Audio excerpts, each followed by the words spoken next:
Democrats. Today is Monday, February 12th, and it's time for the Chair's Daily Live. Happy Monday. It is Monday, February 12th. Today is the eve of school board and city council races all over the state. School board and city council races all over the state. So if you haven't voted absentee, either in person or by mail-in, you still have tomorrow between 7 a.m. and 7 p.m. To cast your vote in person at your regular precinct, at your regular polling place. That is tomorrow. So if you haven't voted, go ahead and make your plan and show up, because we have to show up for every election. We have to show up for every election because that's how it makes a difference. So just wanted to get that out as I started this conversation, because all I'm here to do is make sure that we have all the information so that everybody is ready when they show up at the polling place. Vote tomorrow if you haven't already voted. That's the first thing I want to say.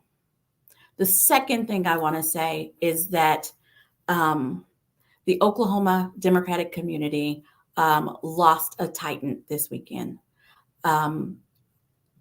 Kathy Cummings, former mayor of the village, former city councilor of the village, owner of Vito's restaurant, and just overall active Democrat and nice person, lost her battle with cancer this weekend. And I wasn't sure what I was going to say, and I'm still not ready to say, but I do want to say that we are thinking of her husband, Sean, and her two daughters in this really tough time, and all of the people who knew and loved Kathy. The Oklahoma Democratic community lost a giant this weekend, and I just thought it was important to take the time and acknowledge this big loss in our community. Now, there is really no way to transition from that. I want to talk about, I missed you guys. I haven't been here that much in the last couple of weeks, but I wanted to start out this week strong, because I got a lot to say, and I hate that I missed out. Last week was a big news week. I don't want to recap it because you guys have already probably talked it out with all of your friends, but I do want to sail in and talk about, last week was the first week of this legislative session, and we got a taste of a lot of the bills that are being presented in this legislative session. There's a lot of the Republican mainstays of, let's just remove all regulation and requirements and standards, which history tells us when we do that, we are met with a lot of chaos, and then we have to go back in and putting in Band-Aids. One of those I want to mention is almost eliminating almost all regulation on daycare centers. Now, it is absolutely true that our state has big pockets, big communities that do not have a daycare. And one of the legislators' idea of solving that is to basically just say everybody can keep everybody's kids, and the state will help pay for it. There is a reason why the regulations exist. And I don't know, I've never tried to open a daycare, and so maybe it's gone overboard, but I'm a firm believer that every rule is there because somebody broke it enough times that somebody said, let's put up a rule. And so to just blanketly get rid of a lot of regulations doesn't feel quite safe. It feels like something we need to look at and study more before we just remove all regulation, because we do want our children to be safe. Also, last week, the superintendent of public instruction, I just want him to go a week without doing things that I think I have to talk about. So he has publicly said that he wants there to be no caps on the private school tax credits, voucher scheme, just no caps. And my question to that is, how do we pay for public school if we just open all of the funds to make them available for private school? Are we deciding in this moment, superintendent of public instruction, Are we deciding in this moment that we have given up on public school, that we have given up on trying to improve public school and making public school the best it can be, that we just are happy to rob and pillage it? And so kids who can't afford um, to go to private school, private or charter school, just don't get to go to school because it will be so woefully underfunded that they won't be able to keep them open. There has to, all of these decisions have call-on effects. They're not made in a vacuum. And just saying that we just don't want to cap on private school tax vouchers, the first thought I had was what happens to public schools. And I'm not the superintendent of public instruction. It feels to me like that should have been a thought that crossed his head. Or maybe it did cross his head and he doesn't care. And that's the question that we have to ask ourselves as we talk about who's going to run for superintendent of public instruction in 2026, because he has to be moved. Whether he decides to go to Hollywood or whatever, he needs to be moved. And I say Hollywood because it feels like that's what he's auditioning for rather than being the superintendent of public instruction. But I wanted to talk about him and this just no caps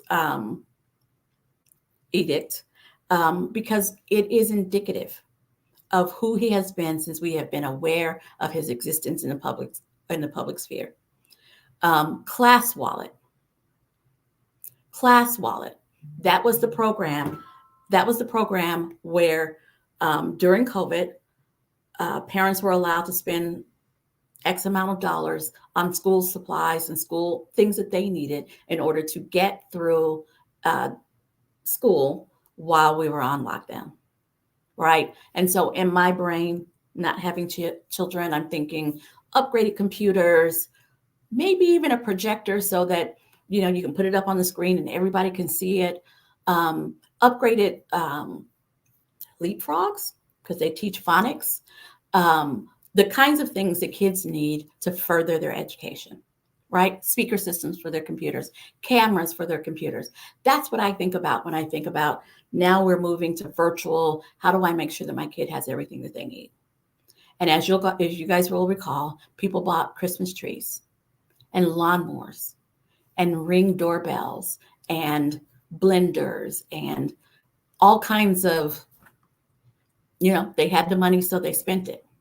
And then we found out that the then Secretary of Education, same guy, told Class Wallet, don't worry about it. They can spend whatever they can spend how much ever they want. You know, they can spend their whole allowance on whatever you sell, whatever the approved stores sell. And that's how we ended up with barbecue grills and big screen TVs.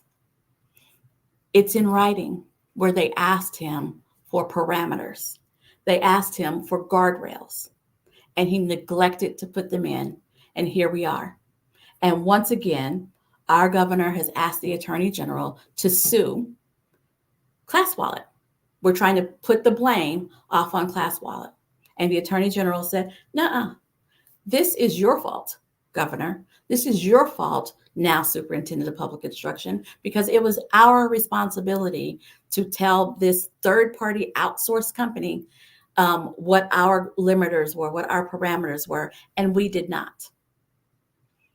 And here he is again, trying to get rid of parameters. There's something about being good stewards of our taxpayer dollars. The governor was involved in the Class Wallet issue, and the governor and the lieutenant governor were both involved in what happened with Swadley's Barbecue.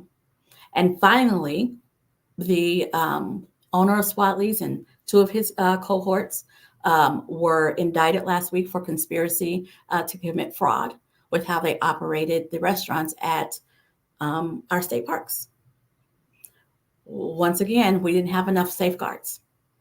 Once again, these two, the governor and the superintendent of public instruction, have proven that they don't care to be good stewards of our taxpayer dollars. They don't care to pay attention to the details, or at least hire somebody to pay attention to the details. It's the details that matter.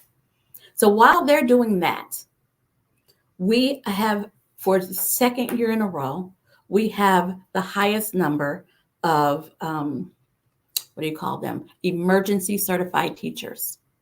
We have, for the school year 2023-2024, we have 4,676 emergency certified teachers. 4,676. The record before that was set last year at 4,574 emergency certified teachers. So while the superintendent of public instruction is flying all over the country, going to movie premieres and speaking in front of religious zealots who don't know anything about education, he could be coming up with programs to recruit teachers and putting up guardrails. Because, we had the program where we recruited teachers, but then we gave some teachers who weren't qualified $50,000 and we're mad at them for taking it. They were able to take it because we didn't have any guardrails. I just got back. I spent all last week in different parts of the country learning about how they do different things, learning about what's important in different parts of the country. And I talked to some people who were happy with who's leading their state and some people who weren't. And all I could think the whole time is our two TV stars, the governor and the superintendent of public instruction, our two TV stars are more concerned with being TV stars than actually doing the job that they were elected to do. And let's be clear, while everybody's talking about elections, they were elected, not questioning their elections. They were elected to do these jobs, and it feels like they don't want to. The governor said that he didn't sign on to the program to feed kids who qualify for free and reduced lunches. He didn't want to feed them this summer because, he's pretty sure there won't be any hungry kids this summer. How are you sure that there won't be any hungry kids this summer when Oklahoma is number 6? We are number 6 in child hunger. How are kids going to magically get fed this summer if we're having a hard time feeding kids throughout the year? He said he didn't sign on to that program because there weren't enough guardrails. It's as if he picks it. So what that says to me is that he knows programs need to have guardrails, but he only uses them excuses to not do what he wants to do. And he doesn't, when he wants to do it, he doesn't feel like he needs to follow up and make sure that we are being good stewards of taxpayer dollars. It's exhausting, but it leads me to talk about what I have personally been working on as the chair of the Oklahoma Democratic Party. It is important, dire, that we run as many candidates for as many offices as we can muster. We won't be able to fill every seat. We just won't. But we need to run as many candidates as we can muster because we've got to change who's making the decisions in our state. If we ever want to get anywhere near the top 10 that the governor is always talking about, we've got to change who's running our state. We're not going to get there as long as he's there. We're not going to get there as long as the current guy is the superintendent of public instruction. And so what we have to do is elect more Democrats. So if you're thinking about running, go out to our website, okdemocrats.org/run-for-office. We have a lot of information there about what the steps are to run for office. And mark your calendar, March 9th. March 9th in Norman, we're having a candidate recruitment event where we're going to do nuts and bolts of what it takes to run for office and be there to answer questions. And I am hoping that a lot of people come out to hear about what it takes to run for office, because we need a lot more people running for office. So if you know somebody that you've been talking to and you've not been able to get them over the hurdle, send them to this event. It'll be on our calendar soon, on our website soon, but there is a bookmark there So keep checking back. March 9th in Norman. March 9th in Norman is our big candidate recruitment event, because that's what we have to do. We have to elect more Democrats. And to elect more Democrats, we have to run more Democrats. So I'm going to leave you with that. If you're thinking about running, go out to run for something. OKDemocrats.org, run-for-something, and fill that out. We will get back with you. We've got to do something. We've got to do something. We've got to run more Democrats. Thanks for joining me, and I'll be back here tomorrow at 4:15.